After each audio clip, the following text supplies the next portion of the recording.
Hello everybody, good afternoon. How are we all? We're all feeling relaxed and seen lots of art and had lots of great chats. And I hope you've all had a cup of tea and a bit of a snack. I think it's all been taken away now, but it's good. Everyone's looking inspired.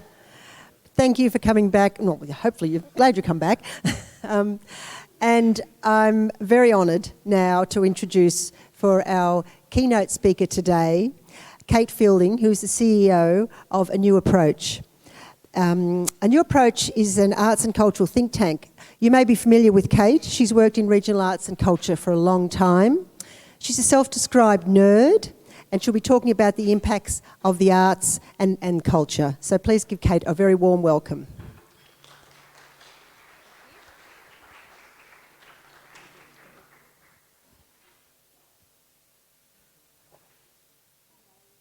How are you going? Can you hear me okay there? Excellent.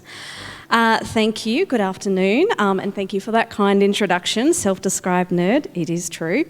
I am delighted to speak with you here at the National Gallery of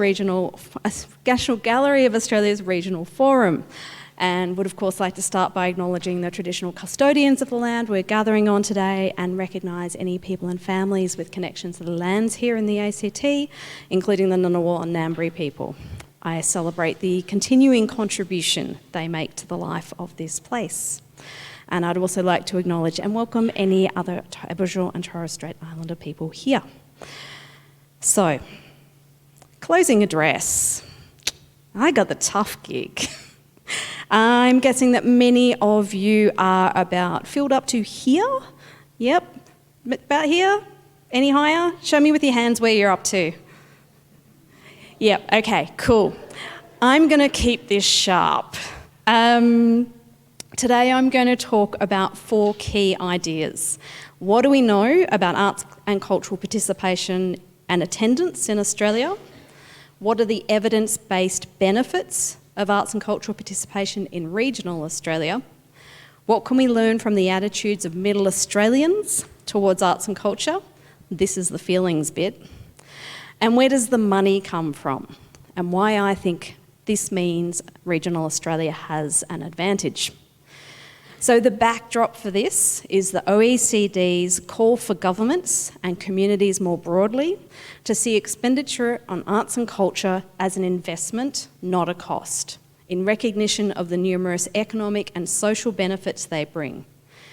Today I'm going to explore about how we can go about promoting that view in regional Australia. And in doing so, I'm going to draw on my own experience living and working in regional and remote Australia, and also share some insights from our work at A New Approach. For those of you who aren't familiar with A New Approach, we're Australia's arts and culture think tank. We're headquartered here in Canberra with staff in Queensland, West Australia and New South Wales. We believe that Australia can become a cultural powerhouse whose compelling creativity is locally loved, nationally valued, and globally influential. We work to create the policy settings, investment environment, and industry renewal that's required for arts, culture, and creativity to enrich lives, ignite the economy, and unite our nation. Our ANA is led by a board of directors, chaired by Rupert Meyer, supported by an expert reference group of policy, business, investment and cultural leaders, and is made possible by a unique collaboration of 11 philanthropic partners. So we're entirely philanthropically funded. We're not a government entity, we're not an industry entity. So let's start with a story, given that it is late in the afternoon. I have spent most of my life living and working in regional and remote Australia, and in fact started this role with ANA from Kalgoorlie in Western Australia. Anyone been to Kalgoorlie in Western Australia? Yes! Love it.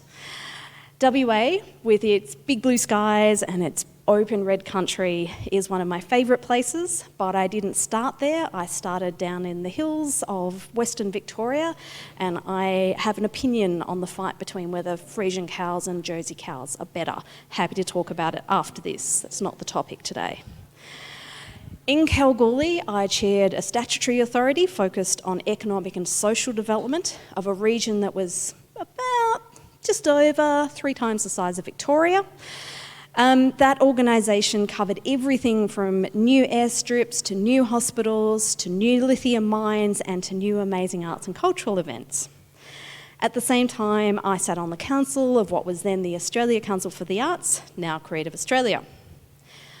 Now, before both of those, I lived and worked for several years in the Ngarlabara lands, about 600 k's west of Uluru, down a dirt road. I still remember moving there, flying out from grey Melbourne and landing at Uluru. That was our closest commercial airport. Stepping off the plane and into that desert heat, into the sound of the insects thrumming and feeling like the lights had been turned on, that the colour just kind of suddenly was turned on. You can hear that living and working in regional and remote Australia has shaped and changed my life. I consider myself incredibly lucky to have this deeply felt in my bones understanding of how regional and remote Australia contributes to the cultural life of our nation, and I'm sure many of you in this room share that experience. I'm immensely proud of the diversity of creativity that comes from all people in all different parts of Australia. So I'm giving you this background because I'm acutely aware that any conversation about arts and culture in regional Australia is also a conversation about regional development in Australia, especially with love when working with our metropolitan-based counterparts. Delivery logistics, access to business services, reliability and cost of internet, depending on where you are, these can be daily front-of-mind concerns. And communicating that difference in the local operating context, the local priorities and the local authorising and accountability environment is often constant and sometimes unrecognised labour that is required, especially in remote Australia. So I'd like to give a special shout out here to the government officer who, when I explained that I couldn't just organise a courier to come and pick up a piece of paper, and that they said that maybe I wasn't looking hard enough to find a courier service that would drive 600 kilometres down that dirt road. So today I want to honour the work that you all do that is necessary to ensure all people in this country, whoever they are and wherever they live, have the opportunity to participate in and contribute to the cultural life of this place. Okay, enough story. Now we're going to get some stats. Get your pencils out, or your pens. Regional people are, of course, both contributors to and audiences in our national cultural and creative life. I'm going to start by talking about participation. That is actively doing a cultural or creative activity, such as playing a guitar, painting a picture, performing in a show, doing a craft activity, or writing a story. And I'm drawing here on the Australian Bureau of Statistics definition of participation. So the ABS found in 2021-2022 that 1/3 of Australians participate in at least one cultural activity. This is really significant. 1/3 of Australians choose to do some kind of cultural or creative activity actively. And this held steady during COVID. So this is something people are choosing to do at quite a significant number. What about attendance? So turning up to stuff, coming to venues. It might surprise you to learn that Australians are also keen cultural attendees. According to the ABS again, 82% of Australians report attending cultural events or venues in 2017-18. Now, 82%, what does that mean?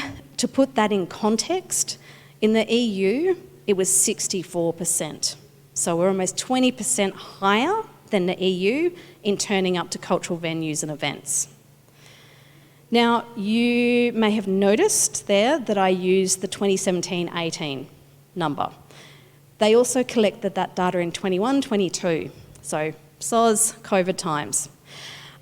In that period, attendance dropped down to 63%, so, EU rates. That's important because it tells us, and I'm sure this has been a conversation over the last few days, the return of attendance is going to be lumpy across the country because there was really a wide range of experiences across the country. But we should be looking to returning to really high rates of attendance, because Australia has a really high rate of attendance. You may be familiar with Creative Australia's recent research that found that half of Australians are not attending as much as they would like to, and that's up since pre-COVID. And this is, of course, exacerbated by geographic barriers and cost barriers. And there's an amazing figure, which is in the region's mainstream cultural consumption in regional Australia can be 200 to 500% higher in cost. So I'm sure I'm telling you all things that you are familiar with in your own organisations and in your own contexts. The thing that I want you to take away from those participation and attendance statistics is this: be filled with confidence in the task of rebuilding to those pre-COVID attendance numbers. Australians are wildly keen on arts and culture. We show up, we get involved, and we do it at a higher rate than the EU. Well, I just had to get that in there again. So why do we do this? What are the benefits of doing this? Why are people choosing to spend their time doing these things? I'll come to our Middle Australia piece shortly, which is about the attitudes towards arts and culture, but let's first talk about the known impacts. The impacts, we need to talk about those impacts in the context. So, of course, there are a number of challenges across our community at the moment. I'm going to talk about a few specific ones in relation to regional Australia. It's a bunch of bad news, but I promise it gets better. Regional Australia is experiencing shifts in population size and diversity. 1/3 of Australia's population live in regional Australia, and we know that more people are still leaving capital cities than arriving in them. Health inequality remains an issue. The impacts of climate change are being felt through bushfire, drought, and other disasters. Those impacts are redefining what it means to live in regional Australia and what you have to do to be part of those communities and the adaptation work that is required. And the eternal one, regional areas are generally experiencing a lack of skills and the challenges in attracting and retraining staff. This is an ongoing challenge. We know the economic pressures that are adding to personal and community stress, and those growing economic pressures have impacts on social cohesion within our community. So that's the end of the bad news. In reflecting on these challenges, what is the role of arts and culture? Pleasingly, evidence demonstrates that arts and culture has a direct positive impact on cohesion, health, sustainability, prosperity, and security. So ANA has done a piece of work called Transformative, where we've looked at the national and international rigorous evidence of impact of arts and culture in these different areas. And I'm going to give you a quick summary, but I'd really encourage you to look at that Transformative report on our website. It is absolute gold for explaining with an evidence base what the impacts of these are. So on cohesion, arts and culture build feelings of community, belonging, trust, and help combat loneliness. Creative experiences also act as a catalyst for empathy and understanding across community divides and reduce bias. On health, it's well established that arts and culture deliver positive physical, mental, and emotional health outcomes, and Australia is actually home of the first dose-response study, which found that 2 hours a week of arts and cultural participation has measurable positive impacts on your mental health. It's from WA, go WA.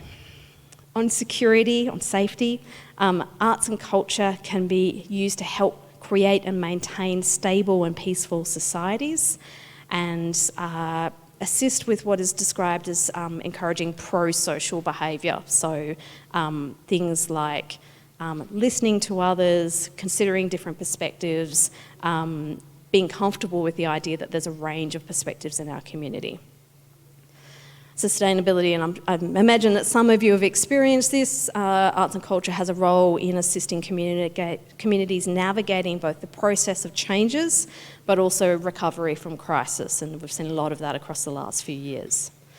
And then finally, of course, cultural and creative employment has been described as future-proof, and having is a driving force behind innovation and skills needed for rapid changes in the future of work. This is part of that conversation that's happening around productivity at the moment. So I imagine some of you are familiar with these. I imagine that some of these may be new. Again, really encourage you to draw on that transformative report. It is written for people like you who need to be able to access an evidence base on these claims. The relevance of arts and culture across our community has been recognised in the Australian Government's new Measuring What Matters framework. Is anyone else a fellow nerd who's had a look at the Measuring What Matters framework, the National Wellbeing Framework?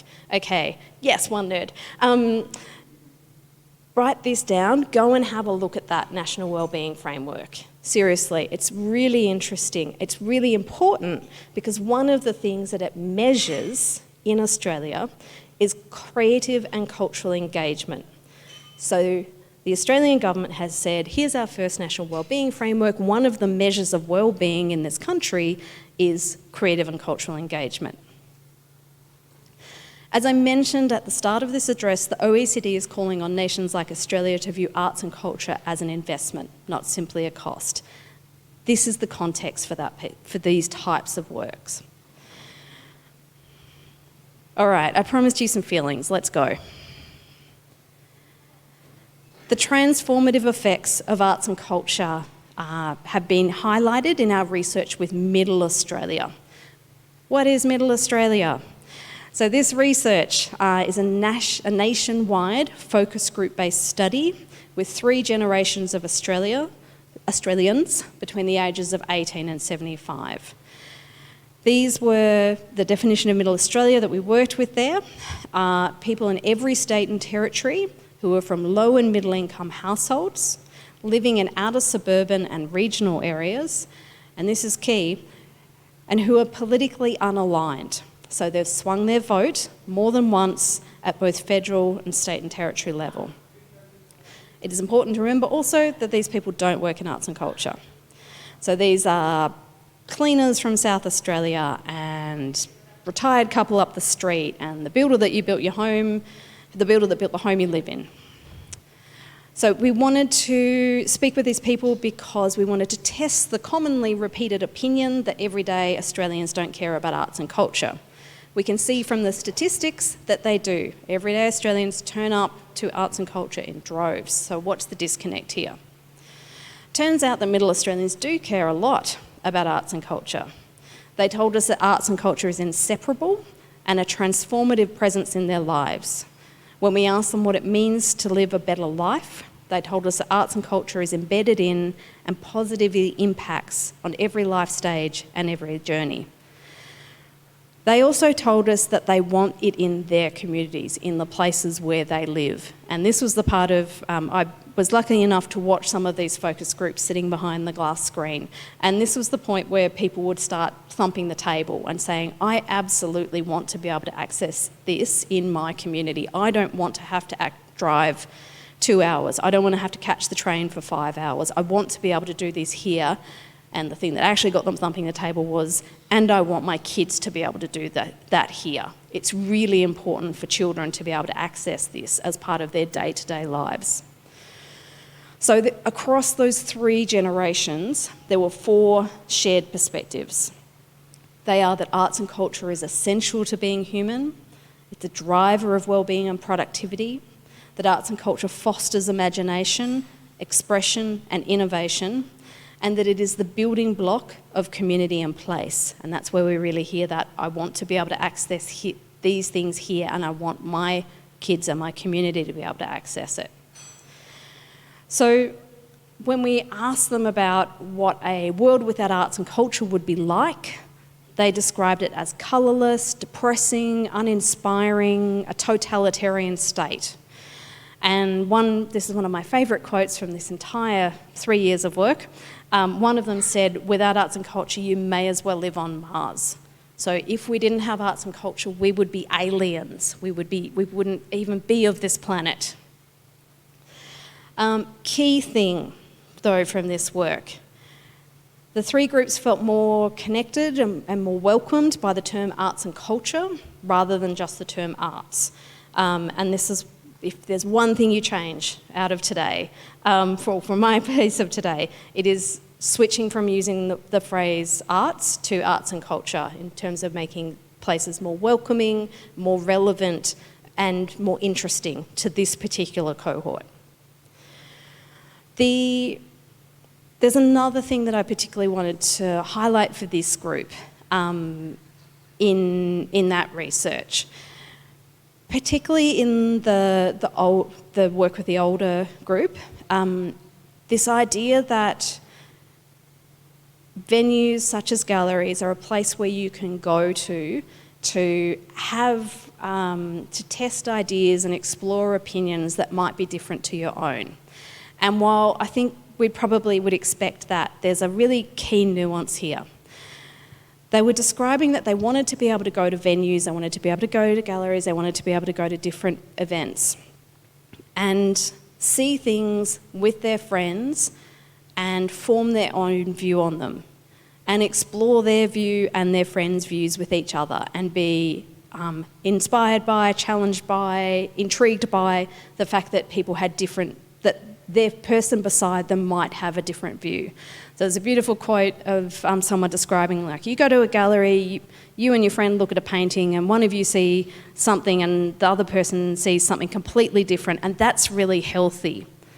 And that was the key idea, that these are places where you can go and experience differences of opinion in a way that is healthy and positive and engaging and expansive, rather than necessarily places where you go to be told what to think. And I think that's a really important nuance. And I would say a slightly challenging nuance to go, people want to have the space to engage with ideas on the wall, but they want to also have space to engage with the ideas of the people beside them and to have space to work out what they think rather than to be told what they should think. Again, really specific insights around this Middle Australia cohort. The other thing I wanted to highlight was, or just really reinforce, was the idea that arts and culture are the building blocks of place and community. This came through so clearly across all three generations. Again, this is where the conversations are turned to, the benefit of local tourism, benefits of people coming here, helps us attract people here, stimulates local jobs, all of those kind of standard regional development themes came through. But also this is what makes a community. These are the things that help form the connective tissue of a place, came through really strongly. The final thing that I'm going to talk to you about is money. Let's do that bit. And I'm going to tell you why I think regional Australia has a competitive advantage. We've run the numbers. It is a myth that Australian cultural and creative industries are predominantly financed through government assistance. When we look at the data, 87% of income is from sales and services. 87%, by far the largest proportion. This includes everything from ticket sales for arts and cultural events and royalties from intellectual property to cultural exports and computer software consulting fees. Wait a minute. Software fees. Yes. The cultural and creative industries include software publishing. So what about if we just look at the not-for-profits with a cultural purpose? So we're narrowing right down. Goods and services are still the largest source of income at 47% in 2017-18, with the second biggest being from government grants at 30%. So goods and services, 47%, government grants, 30%. You may have noticed I used the 2017-2018 numbers there, or maybe I didn't say that. There is a kick. In 2019-2020, so during the first year of COVID, that switched from government grants being the biggest source of revenue at 41%, with goods and services becoming 27%. I'm reading out a lot of percentages at you. I know that might be confusing. The key thing here is, pre-COVID, goods and services income was key to your bottom line. I know that probably many of you will be very familiar with this, but that's why thinking about participation, benefits, and thinking about the attitudes of Middle Australians and the motivations of Middle Australians in engaging with arts and culture is really important. And that's where I think regional Australia has an advantage and an opportunity. You live in the communities that you serve.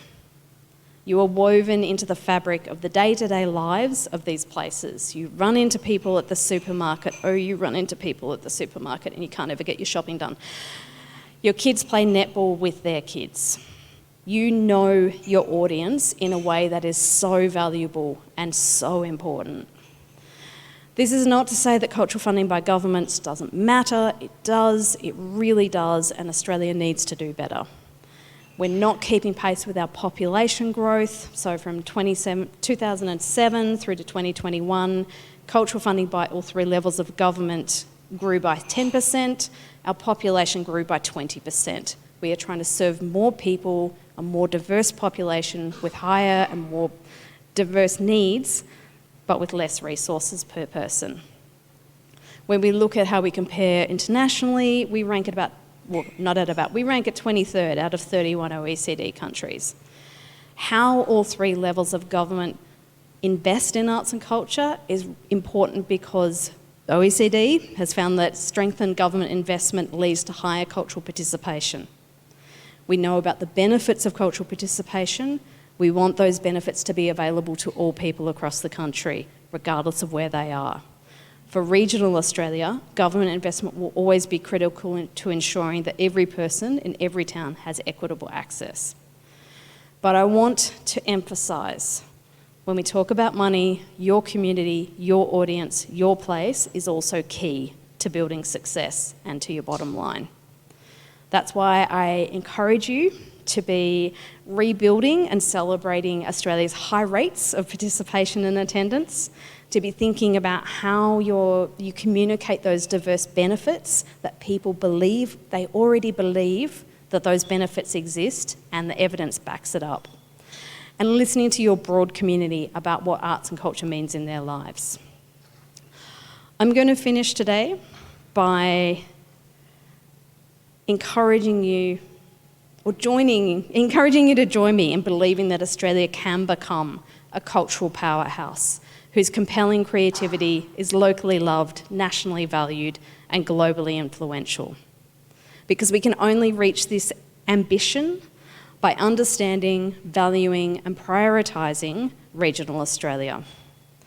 The voices of Middle Australia can give us confidence to act boldly and urgently, to work across regional boundaries, and to collaborate with industry, philanthropy, and government to unlock these opportunities of regional Australia and support the development of a rich cultural life for all Australians. Everyone in this room has a role to play.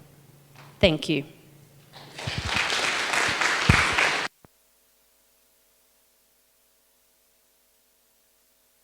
Thank you. Hello.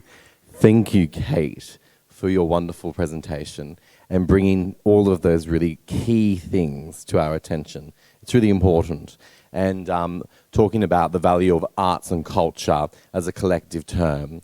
I was only just saying, and Tracy knows I've gone about this all the time, is that when I was at the Australia Council for the Arts, the Federal Funding Advisory, and a common theme I would always say is it's not arts and culture because it's in the style guide. It's culture than it's arts. If we understand where the art is happening and how those baskets are woven and how those paintings are painted through song, story and dance, how we can work as a community to integrate culture, arts into our culture, then we can better understand what the art is and what we are in relationship with the art as a result of coming from that cultural place.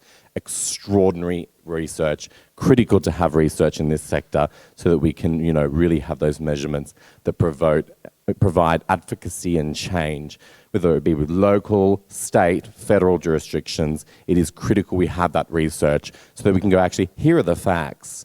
So thank you for bringing that to our attention. She's good. we're going to close. Auntie Mary and I are going to close. And I was wondering if we could have some help getting a chair for Auntie Mary and I up on... I'll grab a chair over here. Here we are. Thank you, Mary. Thanks, Mary Lou.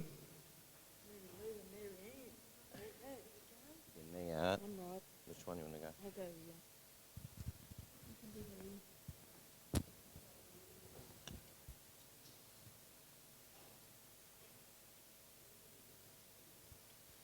So we've been asked to close the session. Yes, you've still got, I'm going to give you a time, 10 minutes left of ENRT collars. And then you can go, oh my gosh, I met this guy at this forum, oh my gosh. No, we've been asked to do a closing session. And Auntie Mary Atkinson and myself, thank you Mary Lou, to Auntie Mary. It's a marathon here.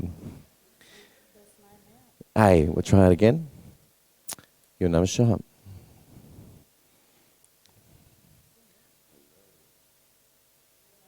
Hello.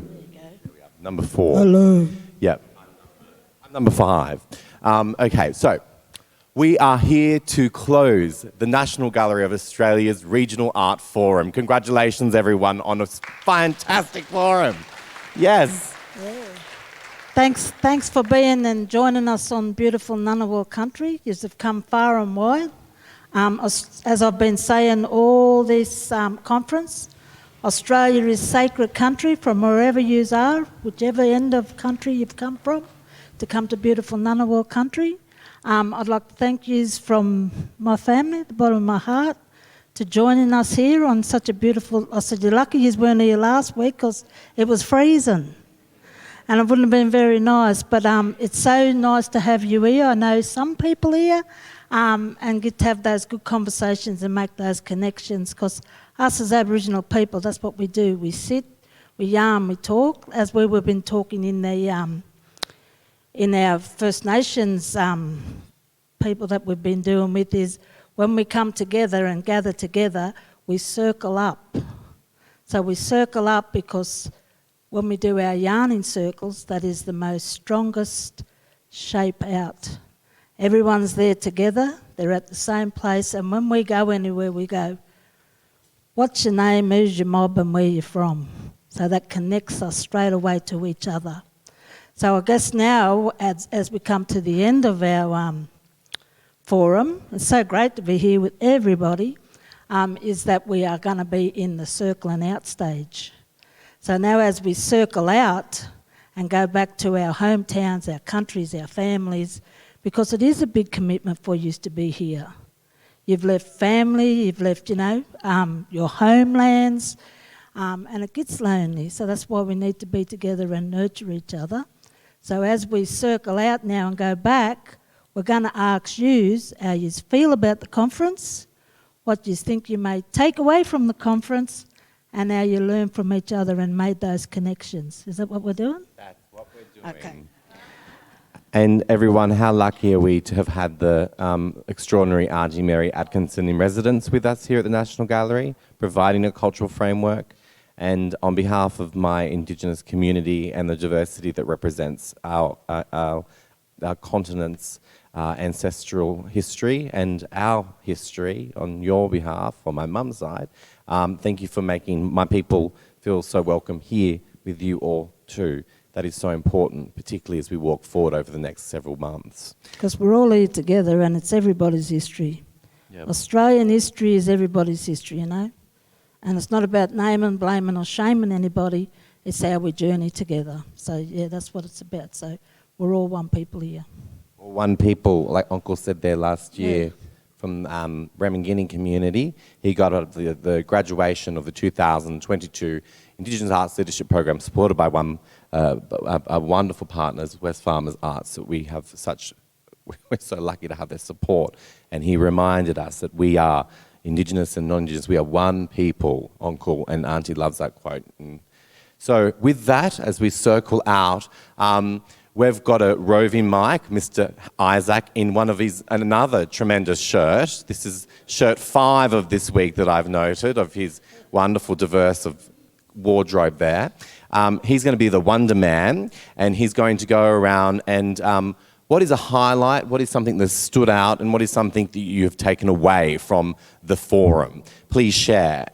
Who would like to share first?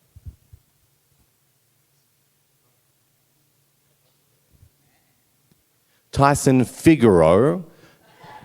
Tyson.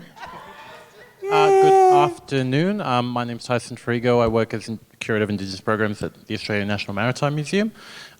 This has been an amazing program. It's been such an amazing opportunity to be able to sit and talk with some of you. Unfortunately, with the time, I haven't been able to have the time to speak with a lot of you. But through some of these sessions and these conversations and discussions, there's been that presence of that obvious want to increase and support and nurture these regional spaces that need that help. So this has been a great wake-up call in terms of, we're all in this together. We all have that eye on the target areas that need to be targeted. And as long as we keep the idea of where we're heading in terms of a destination, we'll be right. But that's just what I wanted to add. Tyson, of course, is a graduate of the Indigenous Arts Leadership Program as well. So wonderful to have him here as part of the National Regional Arts Forum's First Nations Regional Culture and Arts cohort.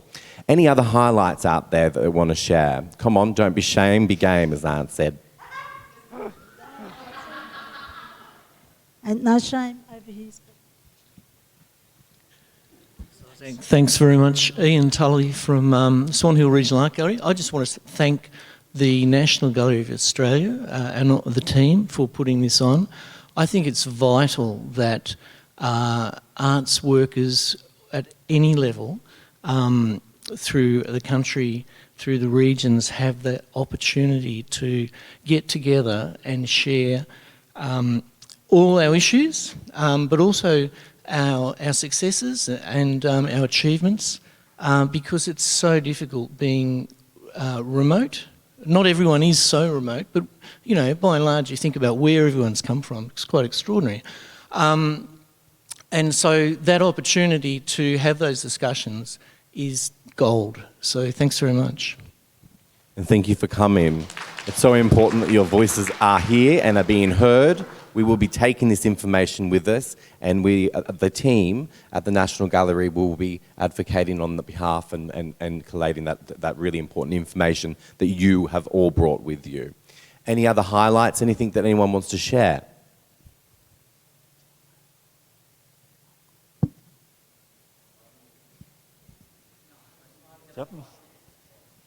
Thomas, Robert.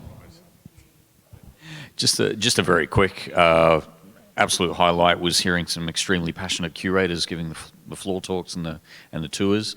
We've given them a lot of those sort of talks ourselves, but it's lovely to just bathe in the knowledge that this amazing institution has, but also that personal contact with the curators. It's we're still all art fans at heart, and it's lovely to meet passionate people. So definite highlight. Thank you.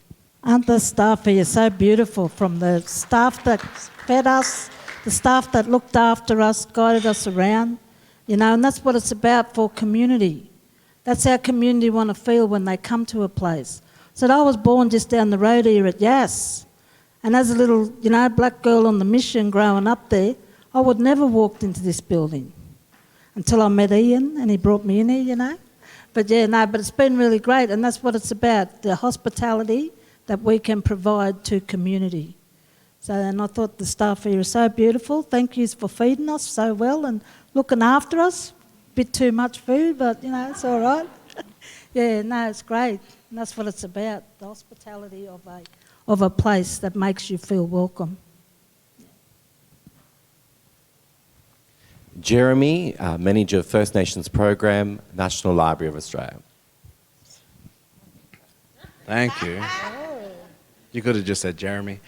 No, but I am at the National Library, and thank you very much. It's been a huge privilege to be a fly on the wall here, and I also want to give a special shout out to our conservation team, because as we work in presenting material, the key fact for me is how do we preserve the material, but with individual conversations is from the First Nations, how do we preserve the cultural practice that has been lost and is still waiting to be found with different communities. So I'm conscious of the infrastructures that we create in our spaces. I love Uncle Dennis Stokes' conversation about having First Nations leadership roles, because I'm curious of what people were doing before he came in with all that time and money and finance.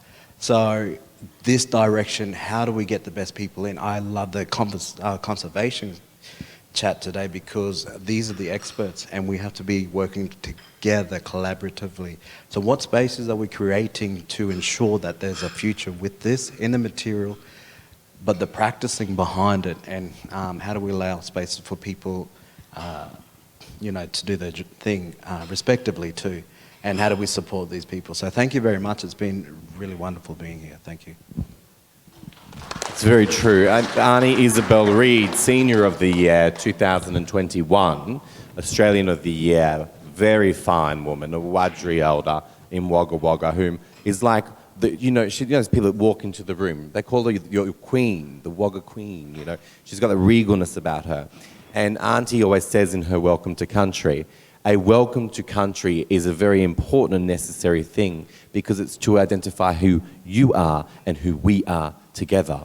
And I think that the relationships that have been established here, as Auntie noted in her quote I talked about yesterday, is that you have created lifelong friends. You have learned in the process of reconciliation with each other as arts workers and the diversity of people, but you've also learned from each other about solutions, adaptiveness, not being alone in isolated settings, maintaining those connections, understanding the collection more, highlighting networks, understanding solutions, creating opportunities, forging our future, and you should be rightly proud.